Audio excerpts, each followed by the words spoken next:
துர்க்கையுடைய வரலாறு என்ன தெரியுமா?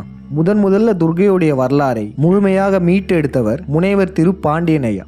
என்ன வரலாறுனா, துர்க்கை என்பவள் ஒரு யூத பெண். கர்நாடகாவில் உள்ள உடுப்பியில் வாழ்ந்த இஸ்ரேல் யூதன் பரசுராமனின் மனைவிதான் துர்க்கை. பரசுராமன் தமிழ்நாட்டை கைப்பற்றுவதற்காக என்ன செஞ்சானா, மைசூர் அரசனை வீழ்த்தினான். ஏன்னா மைசூர் அரசனை வீழ்த்தினால்தான் இங்க தமிழ்நாட்டுக்குள்ளே வர முடியும். அவ்வளோ படைபலம் மிக்க மைசூர் அரசனை வீழ்த்தணும்னா நேரடியா இந்த யூதர்களால போர் செஞ்சு வீழ்த்த முடியாது. அதனால சூழ்ச்சி செஞ்சு தன் மனைவியான துர்க்கையை மைசூர் அரசனுக்கு கூட்டி கொடுத்து 9 நாட்கள் மைசூர் அரசனுடன் துர்க்கையை உறவாட வைத்து 10வது நாள் மைசூர் அரசனின் 4 உறுப்பை அறுத்து கொன்றவள் தான் துர்க்கை.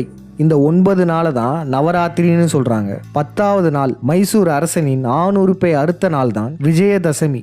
இந்த 10வது நாள் பார்த்தீங்கன்னா ராவணனை எரிப்பாங்க. காரணம், இந்த யூதர்கள் இருக்காங்களே, இவர்களை முதல்ல வீழ்த்திய தமிழன் இந்த ராவணன் தான். இந்த துர்க்கையுடைய வரலாறு எவ்வளவு கேவலமான ஒன்றா இருக்குது பார்த்தீங்களா? இப்போ ஒரு சிலர் கொந்தளிச்சுட்டு போயிட்டு கமெண்ட்லலாம் வன்மத்தை கக்குவாங்க. என்னங்க உங்கள் இஷ்டத்துக்கு வரலாற சொல்கிறீங்க? துர்க்கை நாங்கள் வணங்குற தெய்வம், அதை எப்படி நீங்கள் தப்பாக சொல்லலாம்? அதுவும் துர்க்கையை கூட்டி கொடுத்தாங்கன்னு சொல்கிறீங்க, மைசூர் அரசனோட உறவாடினாங்கன்னு சொல்கிறீங்க, இதுக்கெல்லாம் ஒரு ஆதாரமும் இல்லாமல் சொல்கிறீங்களே, இதெல்லாம் நாங்கள் எப்படி நம்புறது அப்படின்னு சொல்லுவாங்க.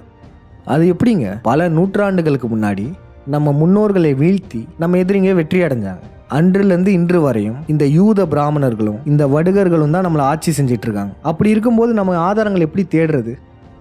எல்லா ஆதாரங்களையும் அழிச்சிட்டாங்க. ஓலைச்சுவடிகள் இருக்காது, கல்வெட்டுகள் இருக்காது, பல புத்தகங்களையும் மாற்றி எழுதிட்டாங்க. அப்போ எப்படி ஆதாரம் வேணும்னு கேட்க முடியும்? அப்போ ஒரு உண்மையான ஒரு சம்பவத்துக்கு ஆதாரம் எதுவும் இல்லைன்னா அந்த சம்பவம் நடக்கலன்னு ஆயிடுமா?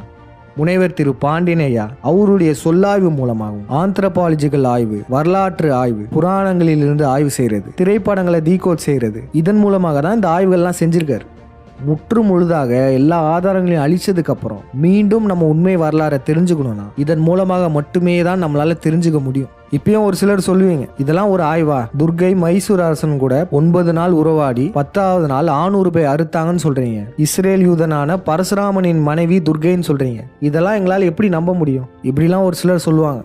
இவங்களுக்காக ஒரு சில ஆதாரங்கள் காமிக்கிறோம் பாருங்க. 2016 கல்கட்டாவில் இருக்கிற ஜவஹர்லால் யூனிவர்சிட்டி அங்குள்ள மாணவர்கள் துர்க்கையை பற்றின உண்மையை பேசி பெரிய சர்ச்சையே ஆச்சு. இந்த துர்க்கையை பற்றின பிரச்சனையை ஸ்மிருதி இரானி அவர்களே பார்லிமெண்ட்ல பேசியிருக்காங்க. அந்த யூனிவர்சிட்டி மாணவர்கள் என்ன சொல்லியிருக்கான்னு பாருங்க. நம்ம சொன்ன அதே கருத்து, மைஷாசுரன் ஒரு அரசன்றதையும் துர்க்கையால கொல்லப்பட்டதையும் சொல்லியிருக்காங்க பாருங்க. மைஷாசுரன்னா வேற யாரும் இல்லை, மைசூர் அரசன் தான். இதெல்லாம் இந்த கல்கட்டாவில் இருக்க மாணவர்களுக்கு எப்படி தெரிஞ்சது அப்படின்னு நீங்கள் நினைக்கலாம். இந்த பரசுராமன் காலகட்டத்தில் அவனுக்கு பயந்து இந்த மைசூர்லேருந்து சென்ற மக்கள் தான் கல்கட்டாவில் போய் செட்டில் ஆயிருந்தாங்க.